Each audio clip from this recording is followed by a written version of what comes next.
Hello, everyone. Hope you're doing well. My name is Gregory Bloomfield, and you have joined the Motivation Moments podcast. I'm so glad that you're able to tune in, and I'm so glad that you can share this time with me tonight. I've looked at some data, and I know that we're reaching a lot of people. We're reaching folks in the United States, we're reaching people in Canada, we're reaching people in England, in South America, and even in South Africa. So people are watching this program. So I want to say hello to each and every one of you.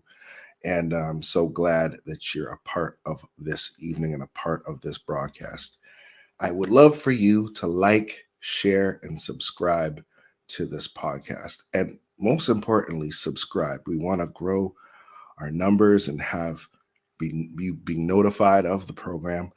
And what we're doing is the Facebook, I believe the last time I checked was 36 subscribers, and YouTube was 44.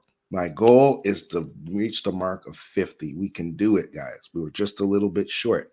So what I am going to be doing, like I did last week, is if you subscribe today to either one of the platforms, Facebook or to YouTube, I'm going to send you a free copy. We'll do a draw, and I'll pick one person on the Facebook page and one person on the YouTube page who subscribed, and you'll get a free copy of autograph copy of this book, one of my number one books, Breaking the Silence, of which I was a co-author. As you can see my big old head on the back. All of these wonderful authors, we told our stories as how we overcame different issues in our lives. I wrote specifically about my battle with imposter syndrome, and many of you have suffered from that too. This gives you nuggets and tools on how you can be the best person, how you can unleash the power of your voice. So, one person, new subscriber on Facebook, one new subscriber on YouTube, and I will mail you out a free autograph copy of Breaking the Silence. Shout out to Dr. Paulette Harper for the curator of this wonderful project. Now, last week, I picked somebody and I contacted her who won a copy of You Say You Love Me. This is my latest book, You Say You Love Me, But Do You Respect Me? Makunda Clayton, I'm very happy to say that you won a copy of this. Your book will be in the mail. Thank you for supporting the podcast and the Motivational Moments movement. Say that 5 times fast.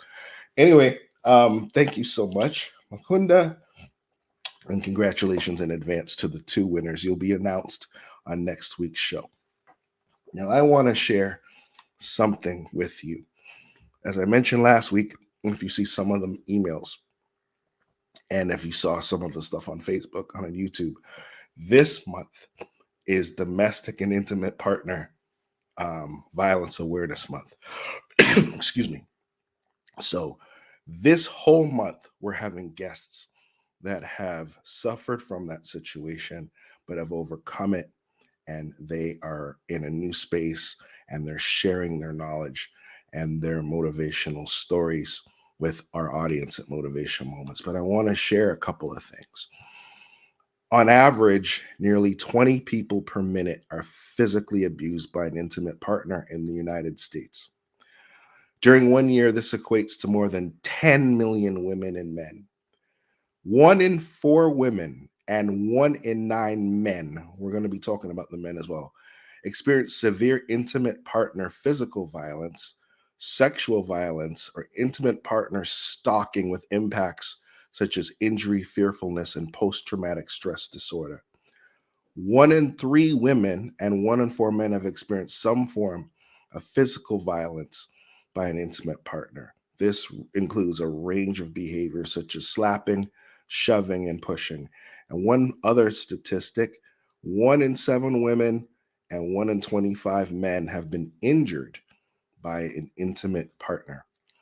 This is something that is happening in our country. Think about it. 10 million people have experienced some sort of violence, whether physical, verbal, or all of the above, in their relationship or in their marriage. So we want to have the uncomfortable conversations. and how we can um, give you skills and healing and hope for those who have been in the situations as I just described. Hey, good evening, Enya, and good evening, Regina. I really want you to really listen in. And some of you may be going through that situation right now. And I want to let you know that you are loved and you need to get out and you need to know that life is not over after such a horrible experience. You got to love yourself enough to get out of that. And I'm so happy to have my guest today, my first guest, who I haven't known that long, but I really think she's an amazing woman. And her name is Dr. Melissa Toney. Now, Dr. Toney, she describes herself as a servant leader, and she is the founder of the Serving with a Purpose nonprofit organization based out of Dallas, Texas, the team that whooped the New England Patriots today. But I digress. As you can tell, I'm a Patriots fan. One thing with Melissa is she's utilized her degree in business management to build her knowledge and understanding of how to successfully grow several businesses. She, unfortunately, has her story. Well, she has her story with domestic violence. She was a victim of that, and but it didn't stop her. She's here to share her experience and how she built a nonprofit to reach out to other young ladies who may be in a similar or worse situation. She is committed to serving with a purpose and she loves the Lord Jesus Christ. So, without further ado, I would like to introduce to you, first time on the podcast, and definitely won't be her last, my new friend, Dr. Melissa Toney. Hey, Hey, how are you, Gregory? I'm well. I'm well. I'm so happy that you were able to make it and share your story today. Um, Absolutely. Thank you for having me on. no problem. No problem. Let's just jump right into it. Um, let's start from the beginning. Um, tell us a little bit about yourself. Okay, How did you meet the person that is, unfortunately did what they did to you? And we're sorry for that. But I want to give you a lot of time to talk and share and just roll. And I may ask a question here or there. absolutely. And thank you for that beautiful introduction. But my name is Dr. Melissa Toney. I am 41 years old. I have a 23-year-old daughter. So I've been a single mom for quite some time, and that's a whole nother journey by itself. I am the founder of Serving with a Purpose nonprofit organization. I call myself a jack of all trades because I wear a whole lot of hats. And not only that, I just have my hands in a lot of different entrepreneurial and business type businesses. So, yes, unfortunately, this topic is one that is tough. But I love something you said in the beginning before we get into the questions. Overcame. I don't call myself a domestic violence survivor. I'm an overcomer. And so thank you for that headline on that. No problem. No problem. Awesome. Tell us a little bit more about how you were introduced to this situation of which you definitely overcame. Tell us Yes, your story. sure thing. I know sometimes there are a lot of different variations of domestic and intimate violent relationships. And so mine actually started from a childhood friend. This was someone that I can say that I've known since about 14. And it was someone I trusted. It was kind of like a crush, when you're younger.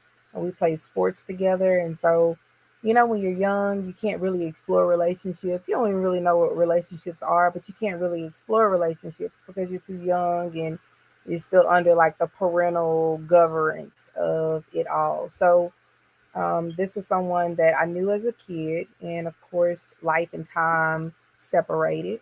And so it wasn't until I came back home from college that they reached out to my parents' house. I have, I'm the oldest of four. My parents were married. My dad just recently passed in November of this past year. My And I have the condolences. parents that are going to keep the same number until you're old and gray. And Mm, so we literally had the same phone number, and he reached out to my parents' house. They had a landline, and I just so happened to be home that day from school. I had moved back home, and I answered the phone call that totally changed um, the whole direction of my life with that simple answer. okay. Okay. So eventually you started dating, you had a relationship with this individual. And I know for like the movie What's Love Got to Do with It, with that was the biopic of the late Tina Turner. She when I saw the movie several times, frankly, the abusive situation between Ike and Tina didn't just start one day into the worst of the, like the hotel scene where she had to Right. go get a room and stuff. It was gradual. I remember a scene where Ike said something very hurtful and very abusive, frankly, verbally, to Tina. Was your journey kind of the same, where it was like it started off verbal, then it went on to worse and worse and worse? Is that, would you say it's common, or what would you say? Oh, yes, for sure. I say all the time, no one's going to come in with an iron fist, right? It's kind of like a clickbait type thing. Um, Originally, he it more so started off kind of like verbal massages, right? I tell young girls that I mentor all the time, the idea of jealousy from your spouse, especially in a way that is like very aggressive and toxic, that's not love. It started with, I don't want you talking on the phone to this guy. And these were friends, or, I don't, why do you have to come home so late? Or why do you, so it was a lot of like conversational control of like, I'm doing these things because I love you. It started there. And then it kind of gradually moved into um, an emotional thing. So I'm an empath. One of my spiritual gifts is, and I've kind of learned, and I'll get a little bit more into that, of some things that I actually discovered in counseling. But my ability to be able to connect emotionally to people is very strong. And so I don't like people to be hurt. I definitely always want to make sure people are okay. I kind of learned through counseling too that like when I'm operating in my alter ego, which is not it's not how God created me to actually be. It's like my rescuer syndrome, right? So it was conversations of, you know, I'm hurt because you don't want to talk to me, or I need you, and things like that. And so I immediately started to connect to his conversations of how he was feeling, and it made me want to kind of give into that. And so after more of like the verbal, the emotional, the very first time I'll never forget, we were sitting in a car, and I was on the phone, and he called and he asked me why didn't I click over.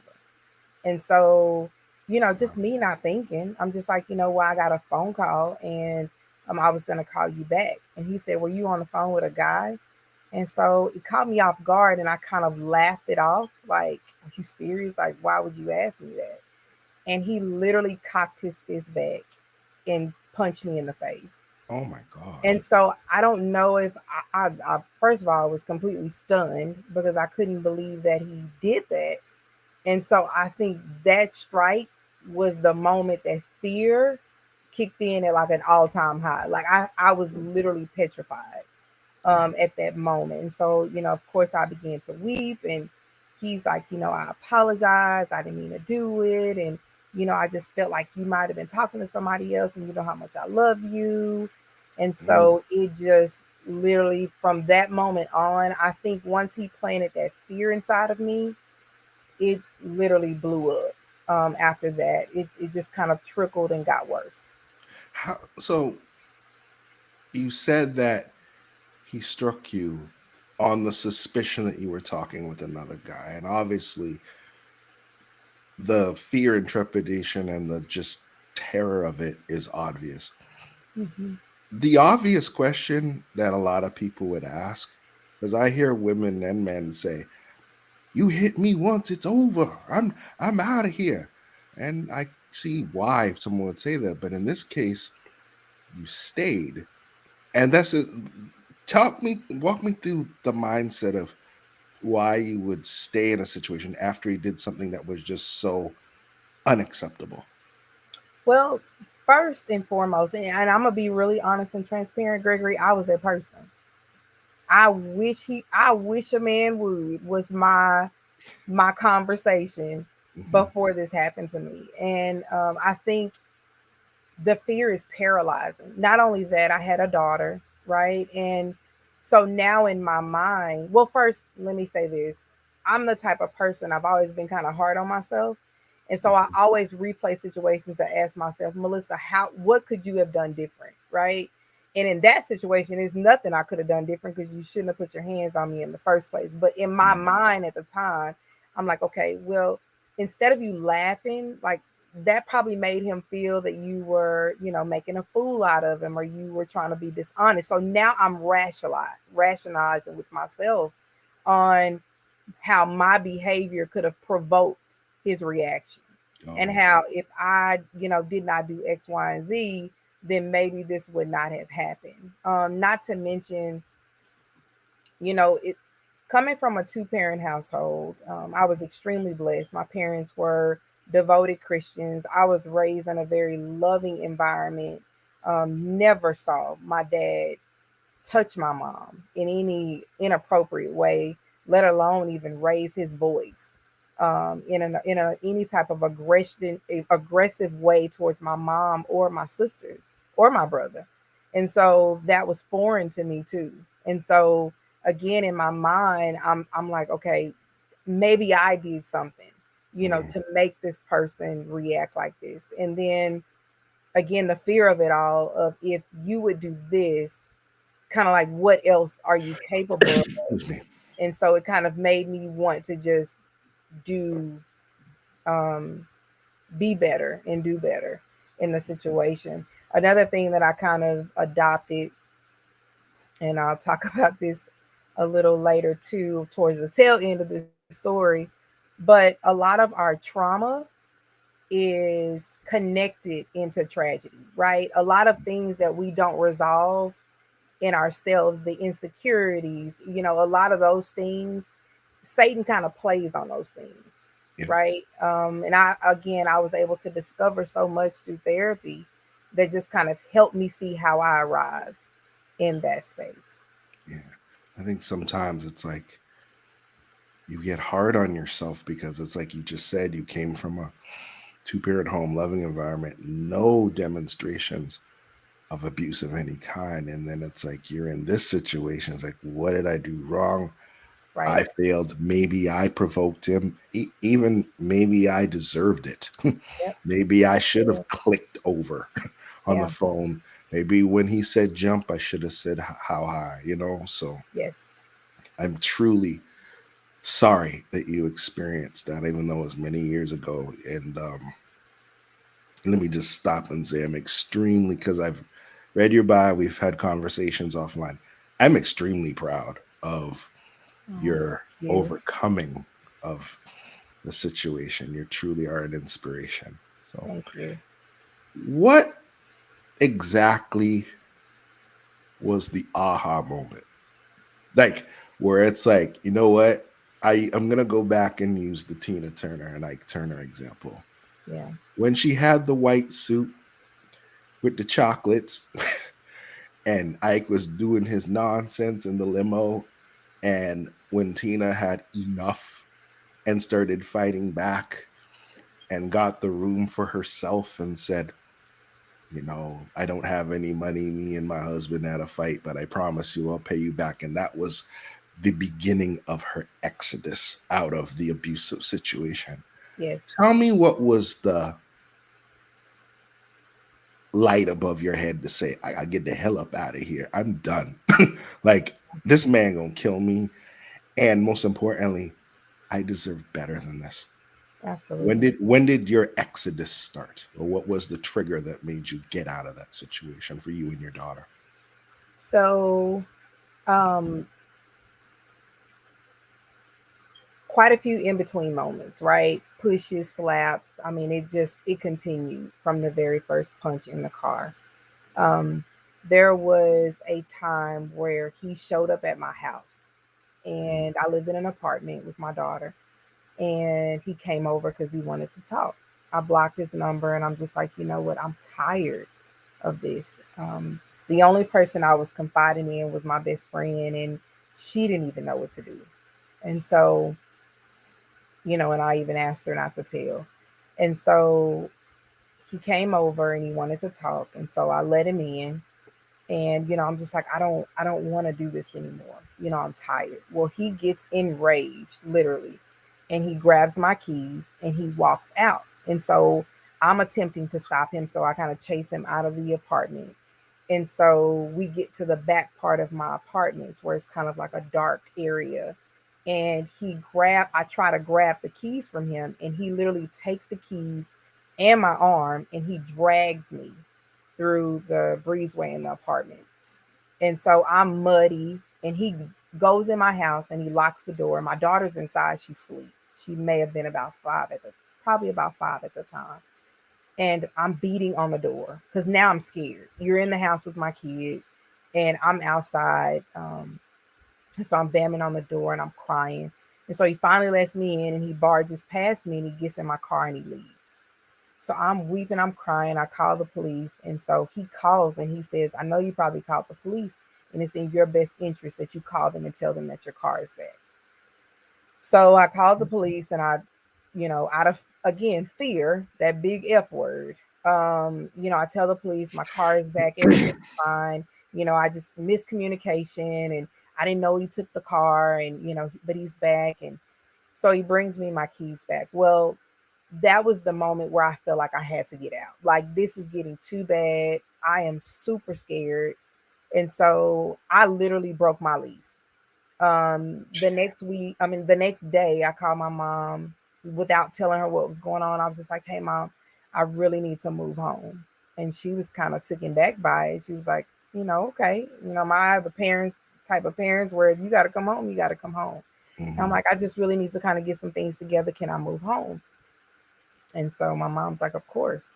So I literally had two friends to help me pack my apartment up, and I moved home literally in a couple of days. I set up an arrangement with my apartments to pay that off, and I left. And so that was the moment that started my breakaway. Unfortunately for me, it did not end there because that was kind of like I poured gasoline on the fire with that move. Oh, And wow. so I a little after that, I found out that I was pregnant, Mm, and it was in that moment that a whole new chord struck of emotions and just all the things. And I decided that I was not going to keep that baby, unfortunately, against my beliefs and what my heart desired. Just with the abuse that I had experienced so far, and just how it could affect my daughter and just my family as a whole. Um, I just wanted to get away from it, and so I chose not to keep the baby, and that was the second set of gasoline that I poured on the fire. And so for about 6 months, right, he was calling and I'm a murderer and all these things, and he's blocked. And I mean, like, unfortunately, people know where you live nowadays. And so yeah. he knew where my parents stayed. And May the 29th of 2010, which was 6 months after I moved, I left home that day to go get something to eat. My daughter was in the bed. I was still staying at home with my parents. And I get out of the car to come back in the house with my food and my purse and my keys in my hand. And when I make it to the sidewalk, he literally comes from out of nowhere. It's about 11 o'clock at night. And so he scared me because I wasn't looking up when I walked around the corner. I was kind of looking down at my stuff. And so I kind of grabbed my chest and I'm like, oh my goodness, you scared me. And that was literally the last thing that was said and that I remembered. He drew his hand back and he swung. And when he did that, he slit my throat. So I have a scar that goes from this side to this Oh, side. And I had to receive 17 stitches. So he literally begins, I fall to the floor. He starts punching and kicking me, and he stabbed me in my left arm. And he forces me back into my car. And so he makes me climb over the driver's seat. I get in the passenger seat and we're driving. And then he goes semi down the street. And so I had on a white t shirt at the time. And so I looked down at my t shirt and it's drenched in blood. And so I'm panicking at this point because I'm trying to figure out where is this blood coming from. And so he looks over at me and it's like he literally snapped out of it, whatever he was in. And so he's just like, oh my God, what do you want me to do? And so I just said, take me to the hospital. And so he took me to the hospital and he left me there. And so I sat in there. what do you want me to do? Like, Yeah, dude, huh? What do you? yeah. He left me That's a there. demon. Yeah, he called. It was someone in the parking lot, and he just told them like she needs, help, and he left on foot. And so they go in and they get the nurses, and I'm rushed to the back, and that was the last of the last. But that whole torture kind of getaway thing went on for about 6 months. Your parents must have been, and you said you're the eldest of four. As all Mhm. girls, or I know you have one sister, but are they all girls, or you have a brother? I have two sisters, and my brother is the youngest. You're now at motivation moments. We tend to be politically correct. I'm not going to be politically correct today. I have a daughter. She's 14. She's the love of my life. I love her. If any man were to ever do something like that to my daughter, I'm a man of God, but I'm also a man, a father. I would not rest. I have to be careful because I don't want to get flagged. But I would not rest till I find them and there's no talking. Yeah. And I got friends, right? I'm a gentleman until I don't need to be anymore. Right. And I don't talk, I don't converse. Yeah. It's just hands. For real, for real. Like I just don't get fooled by this Canadian that I'm all gentle and stuff. There's a little bit of thug in me if I need to. Don't let the tie fool you. But anyway, I'm not Drake. So what I'm saying is that your family must have been hurt, scared, vehemently angry. Talk to me about your family, and is this nasty human being in jail? What's going on? So um this is the part where people cringe, right? Whenever I've spoken on many domestic violence panels, and this is the part where people are just like, really? Um, my parents, my family did not know the specifics of what happened to me for 6 years. When I was taken to the emergency room that night, the police were called, and my best friend, I called her. And so they asked me, I had to be interviewed, and um, I literally made up a story on the spot. I told them that I was in a car accident and that I was laying on the seatbelt and that the seatbelt cut my neck. And so, they asked a lot of questions that it didn't make sense, right? Especially to a police officer. Right. And he even, I actually was victimized by the police, in my opinion, because I will never forget that officer told me, a seatbelt didn't do this, somebody did this to you. And if I find out that you're lying to me, I'm going to prosecute you myself. And so for someone who just experienced that type of violation, for you to then say, even if you know it, for you to say to me that in my moment of fear and not wanting to say what happened, that you would then turn around and try to prosecute me for that in that moment, that just, oh, it really made me want to be quiet. And so I'll never forget, I came home that morning about 6, and blood was all, it was everywhere in my car. And so Mm. I waited until the detail place opened up down the street from my house. I went and got my car detailed, and I remember the guy was just like, "What the heck happened in here?" And I was just like, "I had an accident." And he was just like, "Okay." And so I drive home, and of course my neck is bandaged up, and I get home and I'm like, my mom's like, "What's wrong with you? What happened?"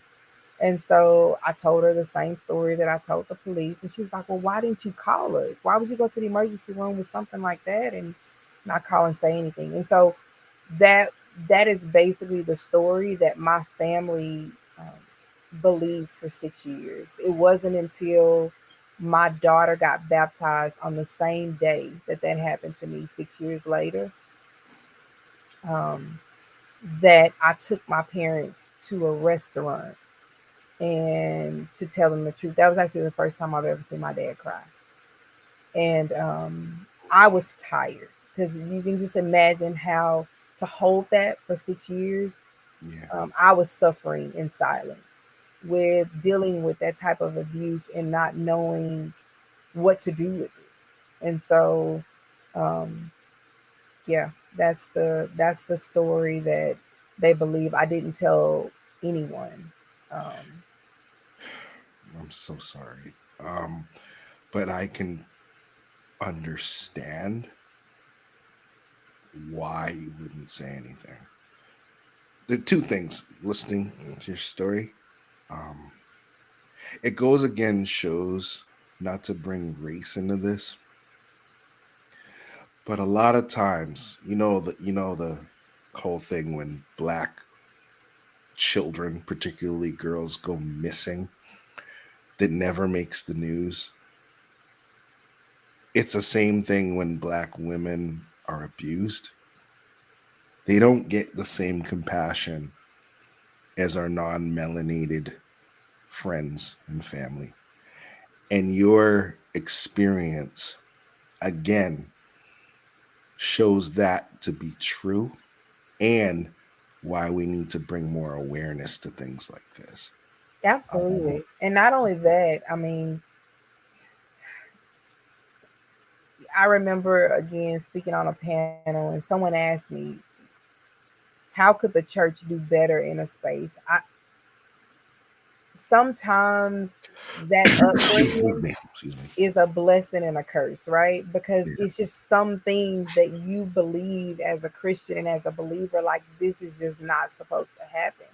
And so in my mind, I'm thinking, this is embarrassing to my family, and to have to get in court and talk about an abortion, to have to get in court and talk about abuse, like this just does not happen to us. And so there's no way that I can allow all this truth of what really happened to come out. So it was just, that was a lot of what I was feeling, and why I held on to that so long is just because I didn't want to embarrass my parents. I didn't want to embarrass myself. I didn't want to, if he would be so bold to attack me. And to this day, I still cannot understand. My parents live off of Main Street. Not one car came down that street. And someone asked me, "Did you yell?" I don't. You would have to be in a very like traumatic situation like that. I don't even think I screamed. Like I can't remember. But like my mom and my dad said at the time, like they didn't hear anything, and their bedroom window was in the front of the house. So it was just, if someone is capable of that, like what else would you do? Like, Yeah. would you come and try to kill my parents or my siblings or my daughter? Like it was, man, it was a lot of thoughts and emotions. And I think that's what people don't understand when you're abused is that when you're in an abusive situation, logic goes out the window. Because, yeah, Hmm. if someone's attacking you, you would scream, you would holler, you'd fight back. But when you're taken by surprise and when all those things happen, logic is gone. Yes. So it's almost like, and I this is one of the last things I want to say because I want to talk about the overcoming part, right? Because we could spend a whole hour talking about the tragedy, but I want to talk Right. about the triumph. We One of the things that we can't do in people who are going through abuse, man or woman, is to start blaming the victim. Well, why didn't you do this? Why didn't you do that? What logic goes out the window. You Yes. are in trauma. You are in a situation where you're questioning yourself. You were taken by surprise. Coulda, shoulda, woulda. Monday morning quarterback does not have any role. And in fact, I would dare say it's extremely insensitive to Yeah. say things like that to a victim. So, people who are watching today, if you know someone who's going through an abusive situation, whether it's a child, whether it's a woman, whether it's a man, please don't victim shame. Don't use your logic. Well, I would have done this. Like, you don't know what you would have done. And, please don't do that. That's the first thing. But Dr. Toney, I want to talk about your triumph. I want to talk about your overcoming and what that looked like and where you are today. Again, I'm totally empathetic and sympathetic and sorry for what you went through. But I praise the Lord that, first of all, you're alive. Second of all, that you're alive to tell your story and you're doing amazing things for the kingdom and to the glory of God and to help other women. So let's talk about that Thank part. you. Yeah. Yes, absolutely. So the first thing that I had to do, since it kind of derived off of a lie, is I had to first admit to myself that this happened to me. Like, and to know that that was okay. I had to admit that I was powerless in that situation. I think being the oldest of four, I've always been like, the example, the Mm-hmm. one to do things first and be strong and, all these things. And they're not a bad thing. But I think to be in a situation where I felt like I had no power, I felt like I didn't have that span of control, um, that was really hard for me. And so that was the first step for me, admitting that this happened to me, and then, you know, making my wrongs right with having those conversations with my family about what actually happened. I think after that is where I was having a conversation with a friend, and I then began to explore counseling. Um, I actually attempted twice. The first time I went, I think it was a little too soon, because I think digging into that trauma and what happened just kind of scared me and drove me backwards. And so it was probably about 3 or 4 years later, afterwards, I attempted it again, and it was life changing for me, Amen. completely life changing. I was able to really kind of dig into a lot of whys. I think that um, through counseling, I was able to discover a lot of my strengths, a lot of my weaknesses. That's another thing when we don't understand, again, our insecurities and traumas and different things. They're like, it's like a playbook. Like, Satan uses those things to really will us in and put us in very vulnerable and bad situations. And so it was through counseling that I learned, you know, overcompensating in relationships is something that I've always struggled with. People pleasing is something that I struggle with. All of these things that I kind of discovered in myself through therapy really like empowered me. It gave me like a space to know, like, okay, Satan, you can't use this no more, not through a man, not through a woman, not through anybody. And so it wasn't until I kind of got on that journey of therapy, in which, oh man, in any with anybody that has ever been in any situation, especially a situation of abuse, that is definitely the best step. One of the biggest mistakes I made was, and I'm not going to say a mistake, but I lost a friendship because of that happening. Mm.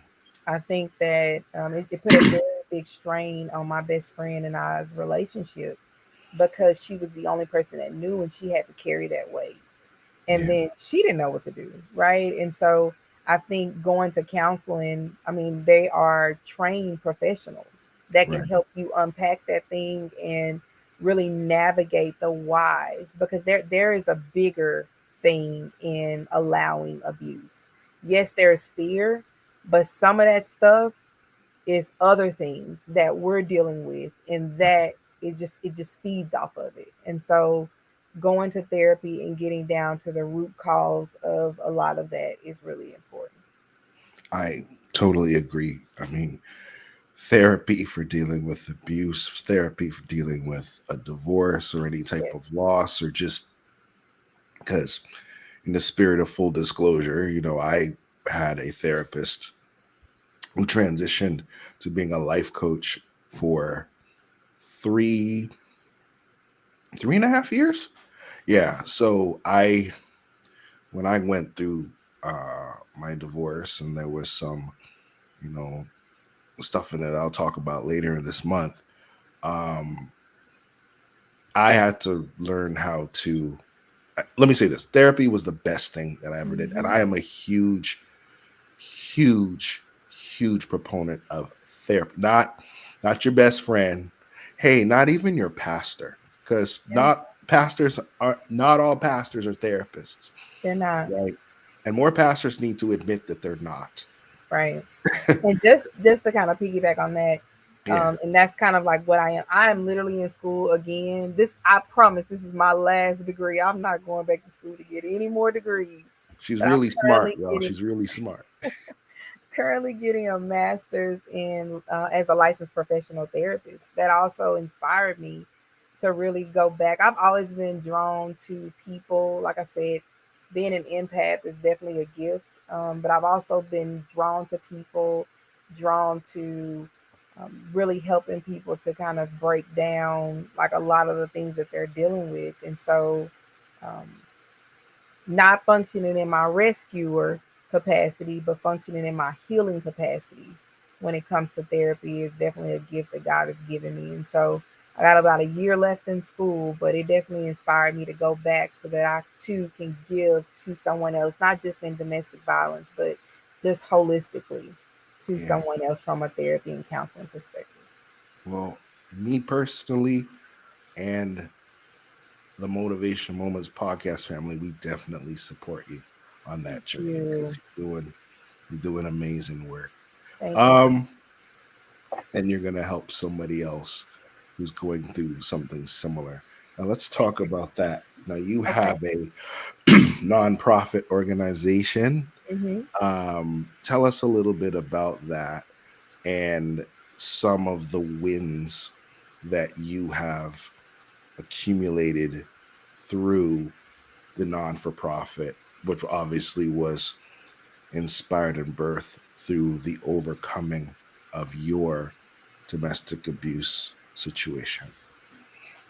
Yes. So serving with a purpose, I'm gonna tell you, I started serving with a purpose in 2011, right? And so I was doing a lot.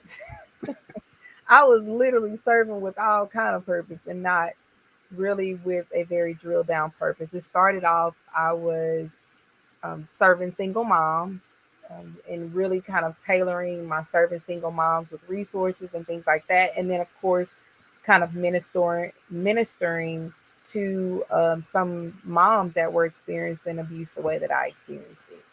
It wasn't until that my career path kind of maneuvered and switched around. I was a kindergarten teacher for a few years. And so I had a chance to see the needs of kids up close and personal in a different way. And Mhm. so I actually birthed resource centers through my nonprofit organization. Um, Excuse me. Full encumbrance resource centers where we offer um, tangible resources, shoes, clothes. It's literally like a physical transformed classroom. It sits in a school or in a district. And so these resources are immediately accessible to students, and their families can shop in the space as well.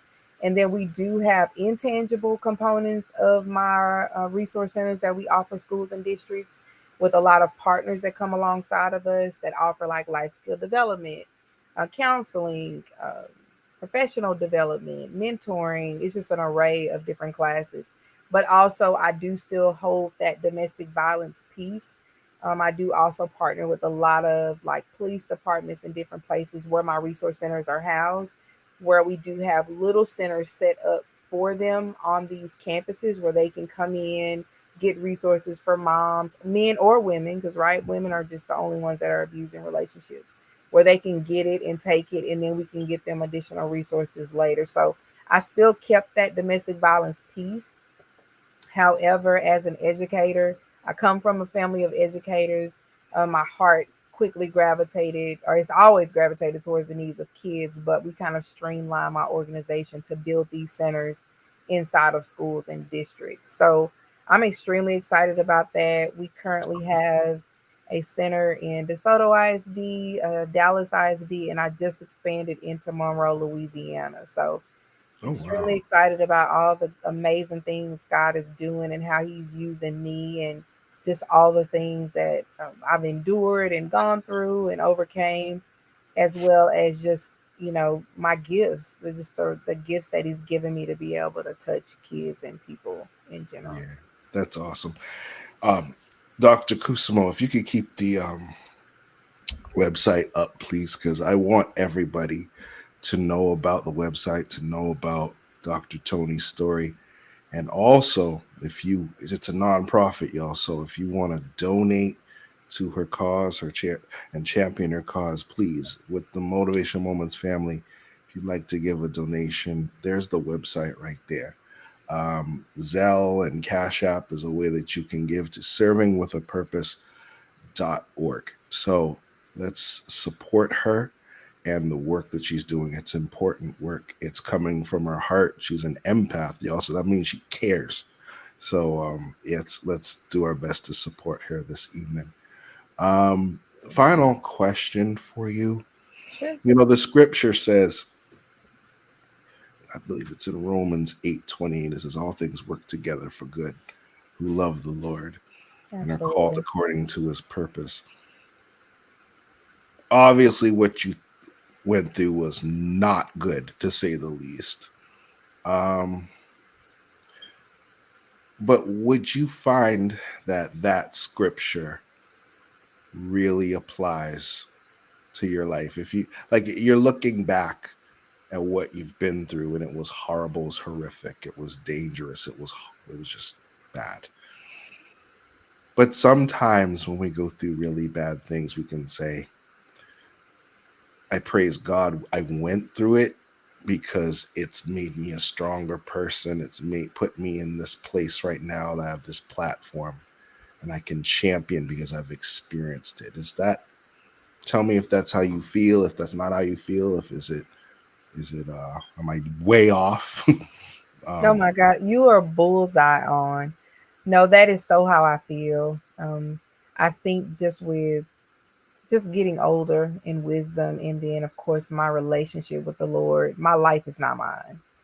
And so, yes, we can definitely make decisions to put ourselves in some very tough situations, but I so resonate with that scripture, because even in those times, He still brings it around full circle, and it still works for our good. And so I could have lost my life on May 29th of 2010, but God allowed me to live past that moment, mhm. so that first, it's a testament of His goodness and His mercy and His grace, first of all. And then, second of all, my voice not being silent is going to help someone else that is sitting where I was sitting. and Yes. enduring what I had to endure. And so I truly believe that that it's any situation that God allows us to experience and to overcome, that he uses it for something way bigger than ourselves. And Yeah. so I've met quite a few people. I just did an empowerment conference last weekend in Monroe, and I met a young lady, and I'm excited in the car line, and making sure parents are coming to the conference. And a young lady pulls up to pick her daughter up with a black eye. And she's just like, yeah, after we talked about, what's that about? Yeah, my boyfriend blacks my eye because, he doesn't want anyone looking at me.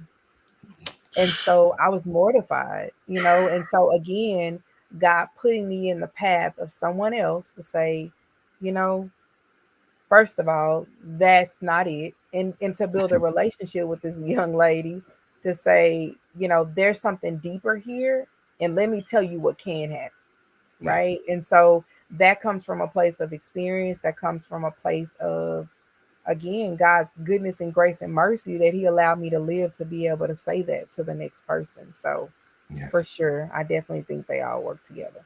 It's funny that you say that, is that all of us have some sort of scars, whether they're physical or emotional or whatever. But one of the things that my boy in my church said in his sermon, which has stuck to me to this day, is that when you have scars in your life and they're healed, it's a reminder to us that God is in the healing business. The Absolutely. scars you still have, like this is no way in comparison, but I have an old basketball injury. I used to play basketball in high school and college in different leagues. And I have two screws in my left wrist because I was playing defense and I tripped and I landed on this wrist and it was like hanging like that. So they had to put two Wow. screws in here and they had to first open it up and then put the screws in. And I still have the mark right here in my wrist. And it's just a reminder that God is a healer. Absolutely. And your scars, and one person even said, your scars are beautiful. You Mm. know, your scars are beautiful. All of our scars in here are beautiful. Our stories need to be told because someone needs to be inspired and know that there is a way out. There is hope after That's this. so real. Yes. And your scars have a purpose to save somebody else. So Yes. thank you so much for your courage. Thank you much for your story. And I know, and someone put this in the chat, if you were blessed, whether on YouTube or Facebook, if you were blessed, say, just type the word blessed.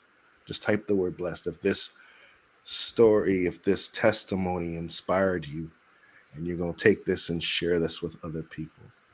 Dr. Melissa Toney, thank you so much for being a part of the Motivation Moments family. Thank you so much for having me. No problem. And listen, announcement for the audience is this. Check this out. If you want to hear more of Melissa Toney, I know I do, circle this date in your calendar.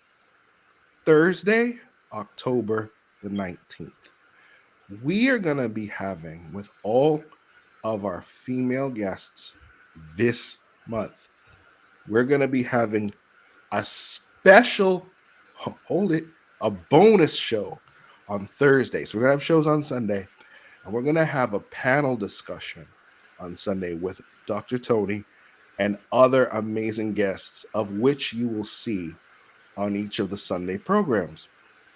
The topic, it's going to be a ladies panel, all ladies. So I'm going to drop out, and Dr. Alonda is going to be uh, curating and being the lead panelist for this topic. And the topic is, how do you spot a narcissist? So, we're going to be talking about how to avoid dating a narcissist. And if you are with a narcissist, how you can get out. You need to get out. In the name of Jesus, run, Forrest, run. So, yeah. So I want you to circle that date. So please subscribe. You got to subscribe so you know when you get the notifications. But please circle October the 19th. More information will be coming. I believe it's going to be 7:30 to 9. So it's going to be an hour and a half. So because when you have about 5 or 6 people on there, you know that you can't do it in an hour. We could barely do this in an hour. Right. So listen, everybody. This was Thursday, October the 19th. The 19th. Got that. All right. So please subscribe either to Facebook or YouTube. And I'll pick someone from Facebook and I'll pick someone from YouTube to get a free copy, autographed copy of Breaking the Silence. Any other of my books, you can get them on sisterpamelapublishing.com. Please support the sale of books, help support this show. If you want to give a cash app, you can as well. But tonight, I want you to give your seeds to servewithapurpose.org. We're going to put that website back up again and the cash app and Zelle information. Let's bless Melissa and her organization. Special from the Motivation Moments podcast family. So thank you again, Melissa. This was an incredible evening. Thank you. And we'll see you again soon on the 19th. Yes, I'm looking forward to it. Thank you so much, Gregory. No problem. Good night, everybody. And remember, be encouraged, be inspired, and be motivated. This is Motivation Moments with your boy. Have a wonderful night. God bless you.